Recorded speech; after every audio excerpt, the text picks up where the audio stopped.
Hello, linguists. Welcome heartily to episode 5A, From Pi to Proto-Germanic. In the last episode, we looked at the spread geographically of those original Proto-Indo-Europeans all across Europe and down into Southern Asia. Today we're going to narrow in on one of the branches. We learned last time that English is located on the Low West Germanic branch of the Indo-European language family. And today we're going to concentrate on that shift from Proto-Indo-European, Pi, to Proto-Germanic, represented here as a delicious chocolate cherry cake. But first, a tidbit. In fact, 3 tidbits. I might have mentioned last time that there's a very famous bit of reconstructed Proto-Indo-European. Some guy named Schleicher in 1868, when the Germans were busy investigating Proto-Indo-European, wrote a fable called The Sheep and the Horses using reconstructed Proto-Indo-European roots. I won't take time to read it to you, but you can Google it and easily find it. I bring this up to you because I was watching a movie a while ago, an Aliens movie. Do you like the Aliens movies? I saw the first one with Sigourney Weaver in the 80s, was hooked. I've been hooked ever since. And in the most recent movie, one of the most recent ones, Prometheus, there's a character named Android David. He's played by Michael Fassbender, a German. And he's an android, and he's preparing for this mission out into deep space to uncover the origin of ancient civilizations, origin of life in the universe. And he's an android rather, so he's not mortal. He can prepare by learning sort of at infinite speed for a very long time. He's like memorizing the entire internet, and I'm watching the screen of things he's learning, loading into his brain, and I see a grammar of modern Indo-European. Oh, cool. And then you hear in the background him reciting Schleicher's fable. Isn't that awesome? See, whoever said that linguistics was not important and related to real life. There's a YouTube link there where you can watch the clip. A third tidbit. All of this Proto-Indo-European stuff sounds like it goes back way, way, way, almost to the beginning of time, you might think. Oh, far from it.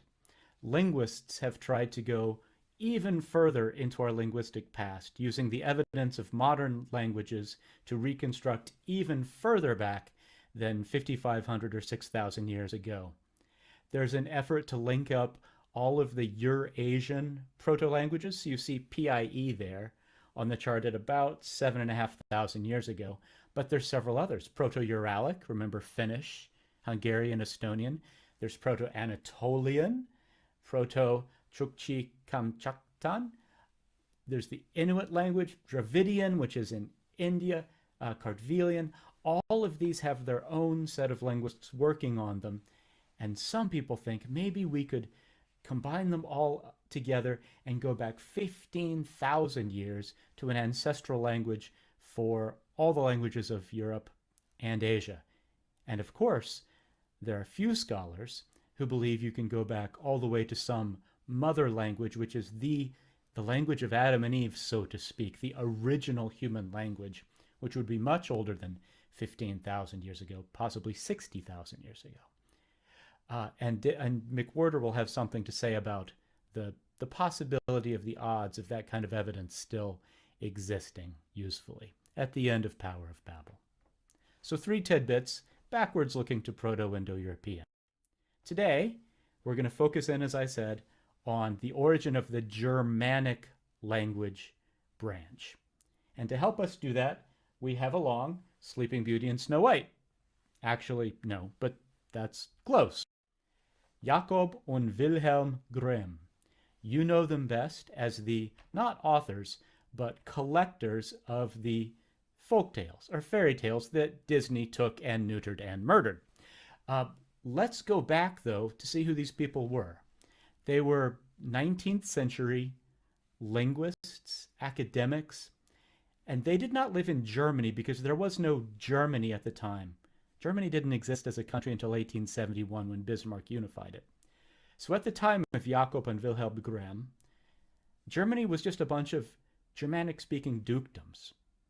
They actually got wrapped up, most of them, under Napoleon, and there's this real sense of German nationalism. We want a country. We want something to define the German, das deutsche Volk, the German people. Well, what do they have if they don't have political unity? Well, they have their stories. So there's a real political motivation to the Grimm's brothers collecting those folk tales under Kinder- und Hausmärchen, children's and just sort of household folk tales. That these are the stories that define us as a culture. But even more, hey, Snow White, get out of there. Get out of there. Shoo! Oh, well, she won't leave. But more importantly than the folklore, at least to me, was the German language. As a point of deep pride, pre-national nationalism, patriotism, that there was a Germanic set of languages. And the Grimms were linguists. And in addition to contributing to us the collections of folklore, they wrote sort of their own OED of the Germanic language, das deutsche Wörterbuch, the German word book. They got up through A through F in their lifetime. It was continued. I used to leaf through it at Vanderbilt's library. So the motivation here was to study. There's always been a strong nationalistic drive in the Germanic peoples, even before there was a country to drive forward.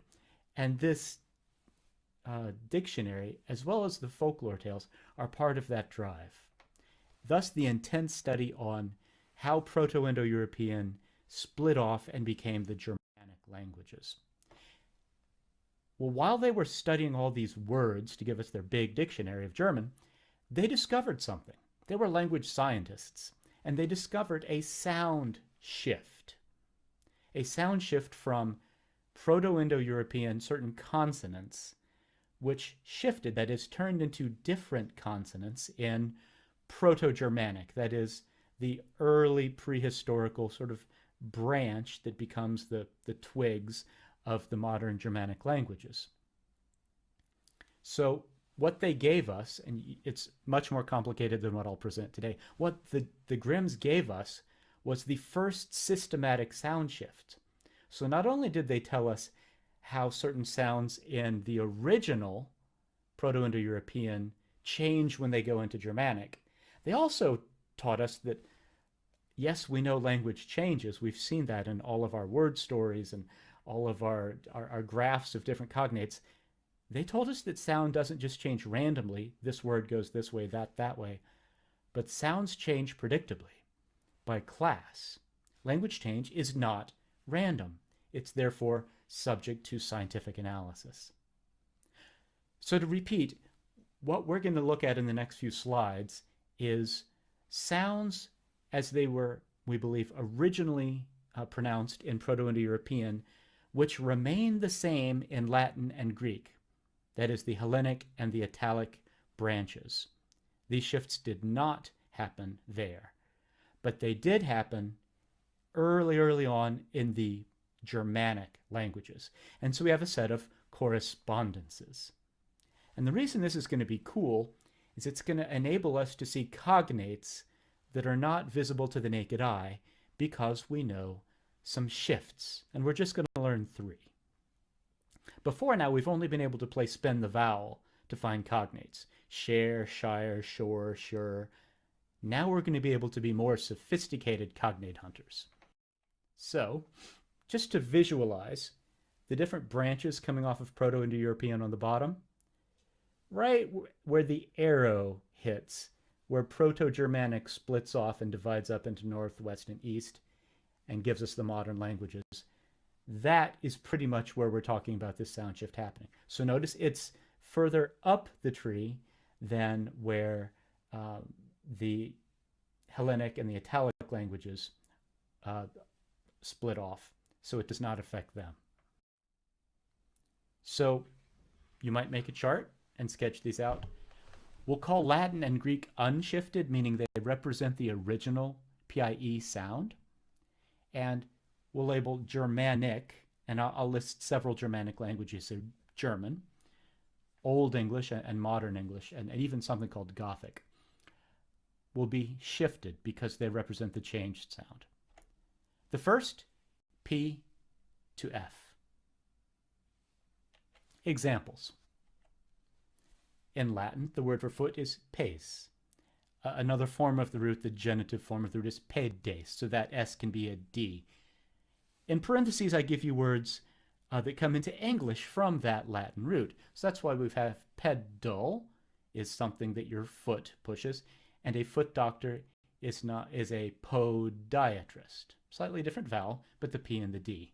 All right, take that P, shift it into an F, and you'll have to do a little bit of shifting of that voiced alveolar stop D to an unvoiced. What's the corresponding English word? In German, it's Fuß with an S. In English, it's foot. So a pedal on your bike is a footle, and a podiatrist is a footdiatrist. Those are separate forms of the same word. They're descendants of the exact same Proto-Indo-European root. And now you can recognize that, even though they look different.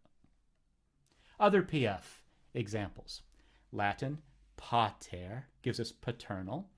Shift the P to a F, you get father. And the German Vater.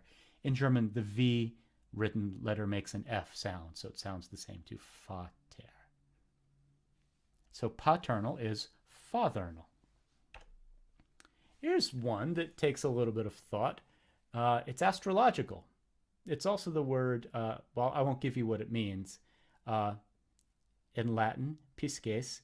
Pisces, in English, it's an astrological sign. Any Pisces out there? What is the symbol for Pisces? You got it yet? Fish. Pisces is just fish. More. We ran into this in the Proto-Indo-European lecture on different cognates and the words which are monetary words today but were originally commodity or livestock words. So Latin pecu means horse, gives us pecuniary. It's cognate with the German Vieh, which means cattle, which gives us fee in English. Pulo is the Latin word for something involved in the game of polo. Not much of that played around here. Maybe you've seen it played. This is a little hard. You're thinking that's played with horses, but we're changing P's to F's. Can you find an F beginning word that sounds a little like that? Did you get to foal, the name of a young horse? Good. Penta, Greek for 5, gives us pentagon, pentagram. That's in the same exact family as fünf in German, or 5. Penta and 5, yes, there's some other shifts there, but the P and F are the same. Greek for word pur gives us pyre. It's what you're burned on if you're, say, Beowulf, or pyrotechnics, a word for fireworks.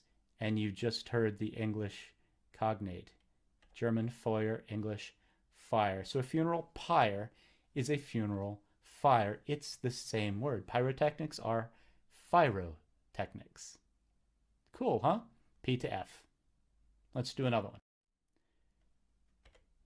T to, and here you have two, I'm giving you IPA symbols, right? Because they're brackets.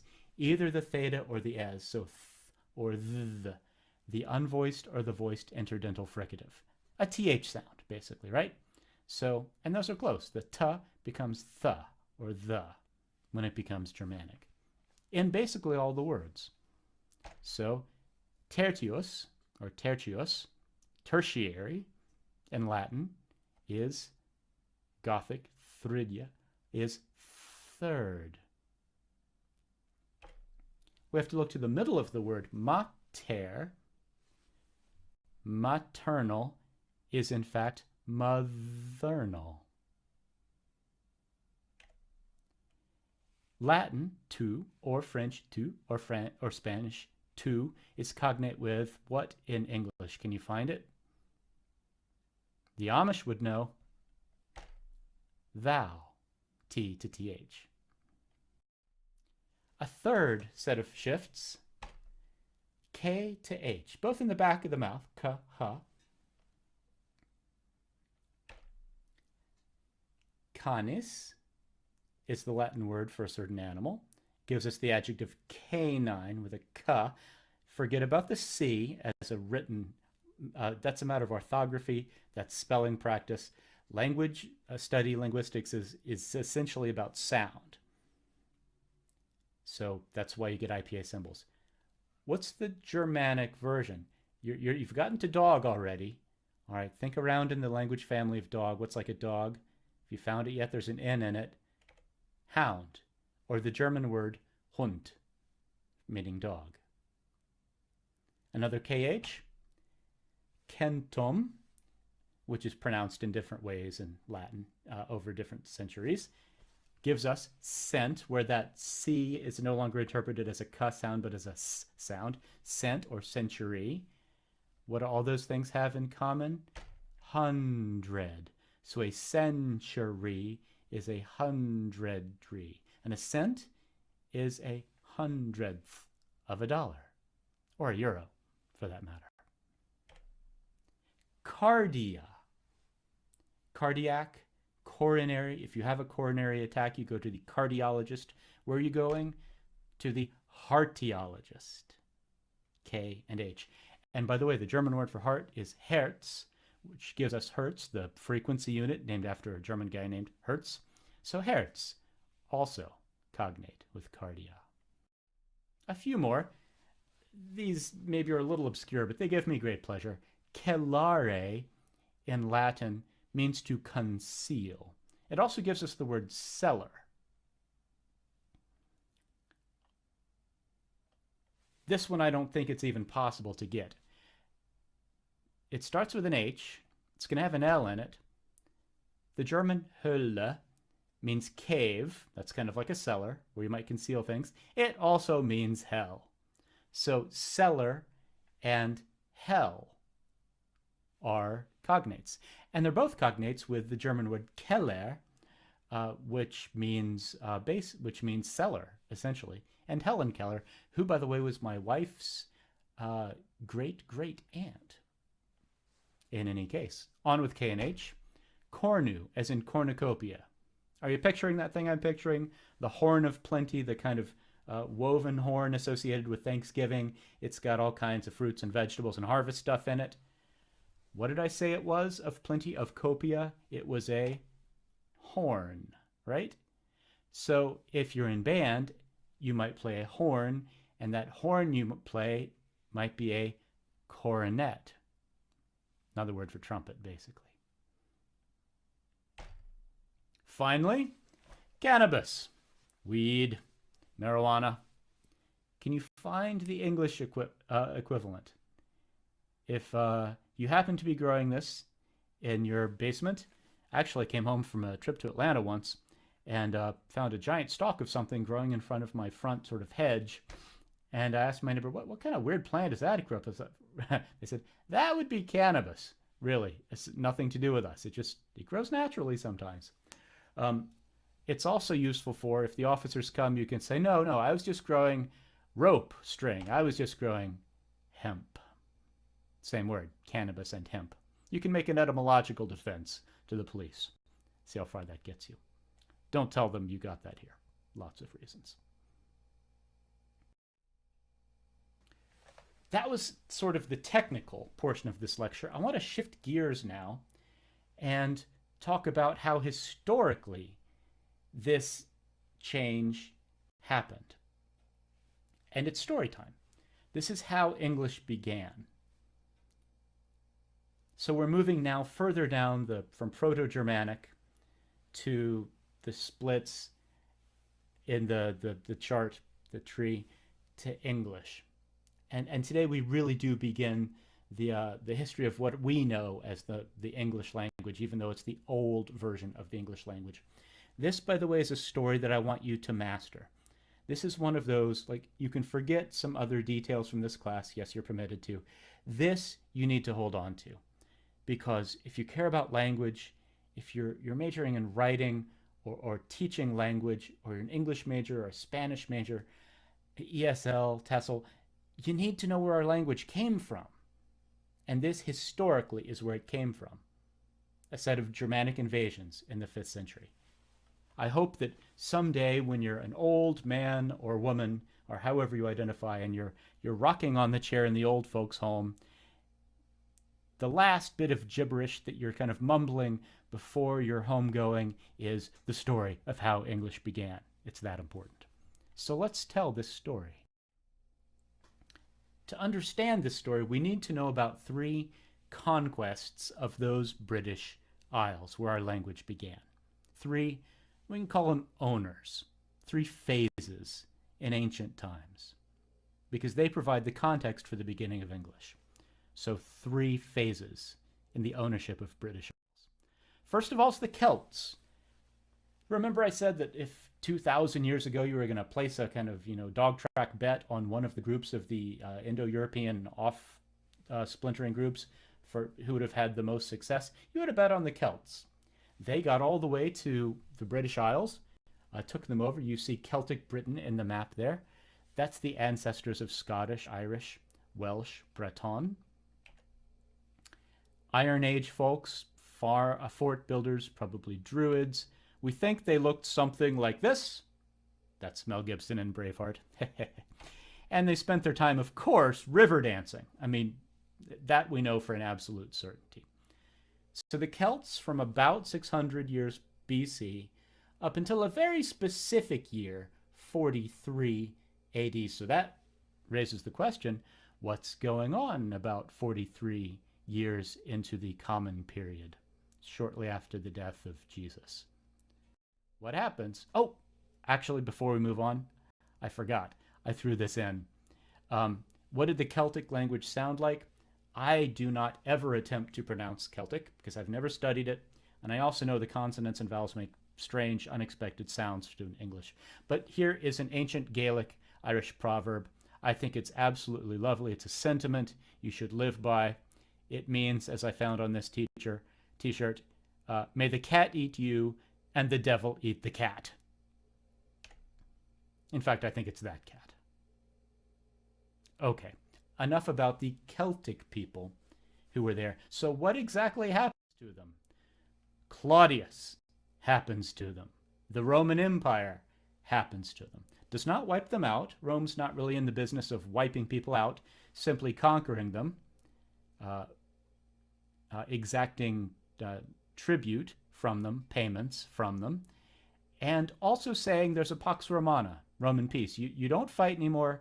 Basically, you turn over your guns, like on Grateful Dead, and there's no fighting amongst in groups. And the Roman Empire reaches all the way from, notice the map in the bottom right, halfway up through Britain, all the way over through Judea.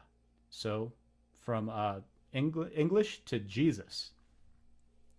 And Claudius conquers the Celts in 43 AD.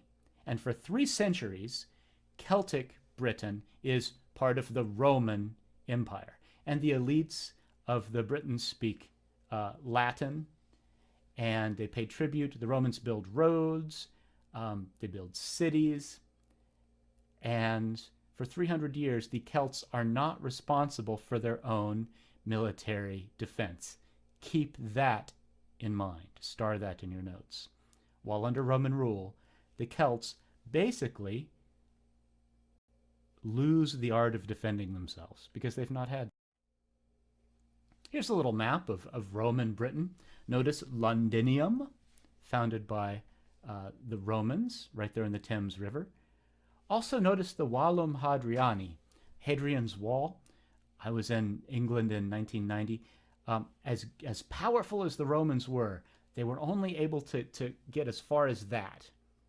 And the what we would know as Scottish people north of that resisted. Romans could not take over the Highlands. And so they built this wall, Emperor Hadrian did, said, well, we've got this much. And I've walked a good deal of that wall. It was so well made, a lot of it is still there. On to phase 3. What happens to the Roman Empire? No empire lives forever. The American economic empire will not live forever. About the 5th century, what's happening to the Roman Empire? Do you remember what the Germanic peoples are doing? Those Eastern Germanic peoples, now extinct, the Visigoths, the Ostrogoths, the Vandals, they are sacking Rome. So there's these Eastern Germanic peoples sacking Rome. And Rome, to defend itself, starts calling troops home from distant outposts. I liken this sometimes to imagine that like you plunged into a freezing lake. Your body would try to protect your core, your brain and your lungs and heart by pulling, blood and warmth away from your hands and extremities. Well, one of those extremities is Celtic Britain. So Rome basically pulls out in the 5th century. Now, this is not a friendly time to be left without your Roman overlord protectors. There are Picts, there are Jutes, there are all kinds of people who want to take over the Celtic Britons there.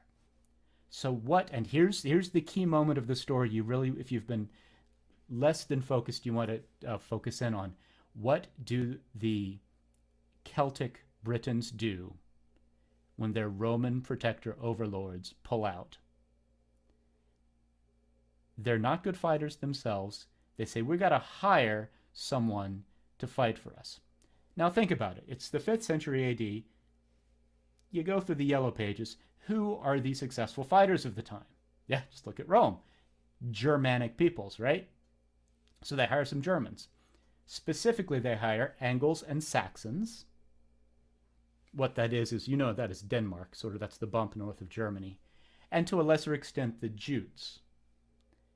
And thus the Celtic Britons put themselves into a dangerous situation. A situation where they hire heavily armed, big, buff German warriors to come and defend them. What do those German warriors think while they're there? It's rather nice here. Nice country you've got. We like it. We want it. So what starts off as a mercenary hire becomes more and more of an invasion and a settlement. And these Germanic settlers, the Angles and the Saxons, start pushing the native Celts west, very much like European settlers pushed Native Americans west onto sort of reservations in the settling of America. So you see the continental Germanic tribes coming to formerly Celtic, speaking a Celtic language, British Isles, and what are they bringing with them? Germanic language. These are, we're going to pay less attention to the Jutes and more to the Angles and Saxons because that's how England comes to speak an Anglo-Saxon language, which is a Germanic language because of these invasions. And it is to this invasion and the mercenary hiring that we can trace the very first spoken English word. Think about that. We don't know exactly what it was, probably, but imagine this in your mind. Angles and Saxons board boats on one side of the English Channel, on the continent, and they're talking to each other, saying, hey, how'd you do? You put anyone interesting, through your sword through anyone interesting today, or have any good grub? How's the mead? And they chat all the way across the English Channel. Now, when they left, they were speaking a Germanic language. Whatever word they said when they landed was the first word of English. Not because their language had magically transformed, but because we date English to the moment when those Angles and Saxons landed in the Celtic British Isles. And the Germanic language is now the beginning of English. So English splits off of German at exactly that moment. Actually, through some painstaking historical reconstruction, we think we know what that first word and first sentence might have been. We think it was probably one of the following. Ready? I do hope I'm interrupting something. Or possibly, I wonder you don't just set fire to the Abbey and dance around it. Or possibly, don't be defeatist, dear, it's very middle class. Or, you have a straightforward choice. You must choose either death or life. Actually, that one is probably a pretty good candidate, if you think about it. Well, I shouldn't joke, because this was a brutal invasion. Someone named Gildas, a monk, in the 6th century writes on the ruin and conquest of Britain, that is Celtic Britain, by the Anglo-Saxons. The fire, Gildas writes, spread from sea to sea. Fed by the hands of our foes in the east, it did not cease until destroying the neighboring towns and lands, it reached the other side of the island and dipped its red and savage tongue in the western ocean. All the columns were leveled, all the farmers routed together with their bishops, priests, and people. Swords gleamed and flames crackled around them. In the middle of the streets lay tops of lofty towers, probably built by Romans, actually. The Celts didn't build in stone. Holy altars, dressed stone, that is. Fragments of human bodies littering the aisles, covering with coagulated blood, with no chance of being buried, save in the ruins of houses, or in the ravening bellies of wild beasts and birds. This is what the Angles and Saxons did to the Celts. Another version, told hundreds of years later in something called the Anglo-Saxon Chronicle. So now looking back from an Anglo-Saxon perspective on the history of the Angles and Saxons, we read an entry. A chronicle is like a diary of a people. 449 AD, the interest says, Hengist and Horsa, notice the invited by Vortigern, king of the Britons. They sought out Britain in a landing place called Ebba's Creek, at first to help the Britons, that's mercenary, but later they fought against them. And they were sent to fight against the Picts, then sent to Anglia, and they sent to Anglia, rather, both for more help and also to say, you know, these hosts we have, the Britons, they're pretty worthless, and their land is pretty nice. And they sent them more help from the Anglo-Saxons and Jutes. 6 years later, Hengist and Horsa are no longer employed by Vortigern. They are fighting against him. Horsa gets killed. Hengist and Ash, his son, succeed to what is now an Anglo-Saxon kingdom in England. 457, 4,000 men killed. 473, a generation later, Hengist and Ash fight against the Welsh. The Welsh.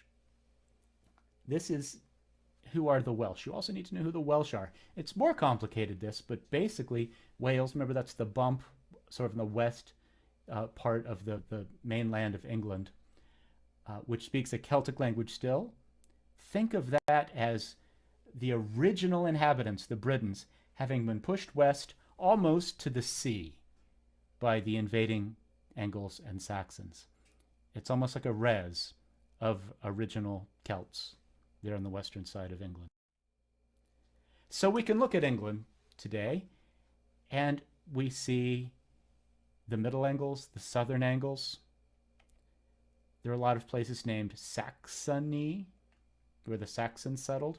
And over here, the Britons and the Britons in Land's End, those are the remaining Celtic speakers. And they probably only have a few more generations before their language is lost. Anglo-Saxons set up a number of kingdoms, with Wales there to the west, Cornwall to the west. Those are the only two Celtic kingdoms. The rest are Anglo-Saxons. That is why, when you look at the British Isles today, these are the four countries together in the United Kingdom. Celtic is spoken in Scotland. Celtic is spoken in Wales. Of course, they speak English too.